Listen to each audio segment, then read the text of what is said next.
السلام علیکم ورحمۃ اللہ وبرکاتہ۔ قرآن لائٹ اکیڈمی میں خوش آمدید۔ آج ہم حضرت سلیمان علیہ السلام کی دعا سیکھیں گے۔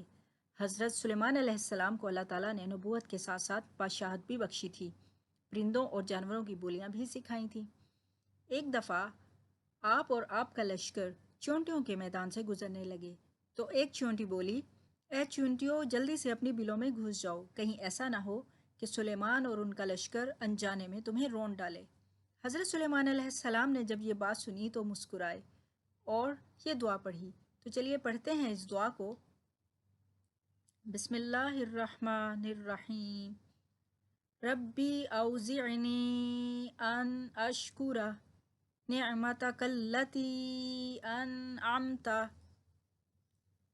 علی وعلی والدی وان اعمل صالحا ترضاہ وادخلنی برحمتک فی عبادک الصالحین، آمین۔ اے میرے رب، مجھے توفیق دے کہ میں تیری اس نعمت کا شکر ادا کروں جو تو نے مجھ پر اور میرے والدین پر کی ہے، اور وہ نیکی کرنے کی توفیق عطا فرما جس سے تو راضی ہو، اور مجھے اپنی رحمت سے اپنے نیک بندوں میں داخل فرما، آمین یا رب العالمین۔ ہمیں بھی اللہ کی نعمتوں کا زیادہ سے زیادہ شکر کرتے رہنا چاہیے اور یہ دعا پڑھتے رہنا چاہیے۔ خوش رہیے، آباد رہیے۔ میں اجازت چاہوں گی، چینل کو سبسکرائب کرنا نہ بھولیے گا۔ اللہ حافظ۔